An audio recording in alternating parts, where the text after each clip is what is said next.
इयत्ता दुसरी, विषय मराठी. पाठाचे नाव आहे चतुर हिराबाई. अध्ययन निष्पत्ती. पाहिलेल्या ऐकलेल्या गोष्टी, कथा, कविता इत्यादींबद्दल गप्पा गोष्टी करतात आणि आपली प्रतिक्रिया व्यक्त करतात. पहा, चित्रात आपल्याला एक कावळा दिसतो. हा कावळा खूप तहानलेला असतो, पण त्याला पाणी काही सापडत नाही आणि मग तो शोधाशोध करतो. त्याला एक भांडे दिसते. त्या भांड्यात तळाशी पाणी असते. आता पाणी प्यावे कसे? चोच तर पाण्यापर्यंत कावळ्याची पुरत नाही. मग कावळ्याला एक युक्ती सुचते. तो काय करतो? दगड शोधतो आणि छोटे छोटे दगड भांड्याच्या तळाशी टाकतो आणि त्यामुळे काय होते? पाणी वर येते आणि सहज आपली चोच पुरवून कावळा त्या भांड्यामधले पाणी पिते. असा हा चतुर कावळा. त्याला अत्यंत हुशार बुद्धी आणि चतुराईमुळे तो त्या भांड्यातले पाणी पिऊ शकतो.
आज आपण चतुर हिराबाई ही गोष्ट पाहणार आहोत.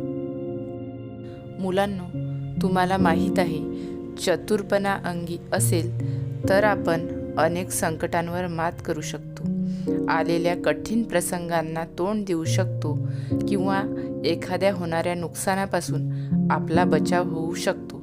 असाच चतुर हिराबाईचा पाठ आपण पाहणार आहोत. पहाट झाली. माणिक झोपेतून उठला. माणिक म्हणजे हिराबाईचे पती. माणिकने बाहेर पाहिले तर काय, 2 बैलापैकी एकच बैल दिसला. माणिकने हिराबाईला हाक मारली. हिराबाई बाहेर आली. दोघांनी सगळीकडे बघितले तर एकच बैल होता. दुसऱ्या बैलाचा काही शोध लागला नाही. त्यांनी अंदाज बांधला की दुसरा बैल चोरीला गेला आहे. आता काय करावे बरे? दोघेही जण विचारात पडले. हिराबाईला एक युक्ती सुचली.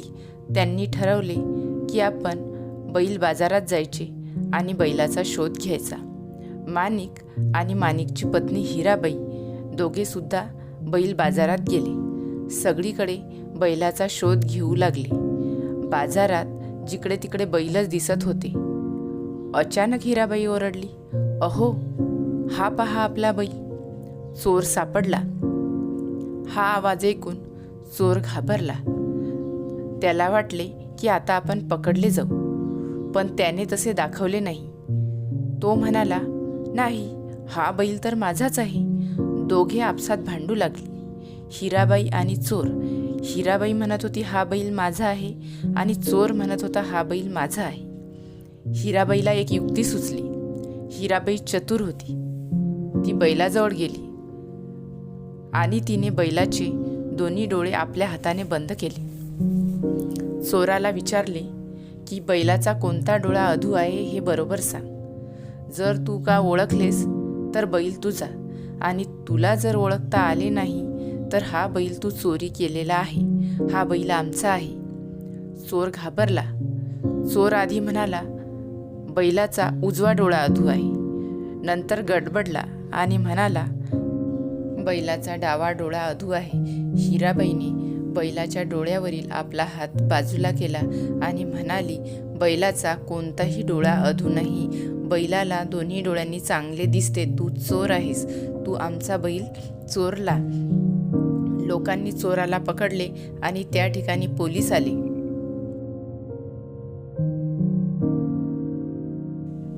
पोलीस चोराला घेऊन गेले.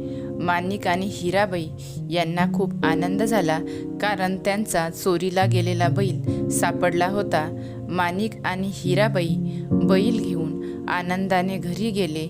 अशा प्रकारे हिराबाईच्या चतुराईमुळे चोरीला गेलेला बैल सापडला आणि त्यांचे होणारे नुकसान टळले.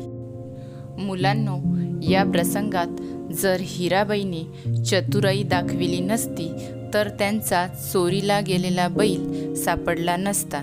म्हणून चतुराई ही आपल्या अंगी असली पाहिजे.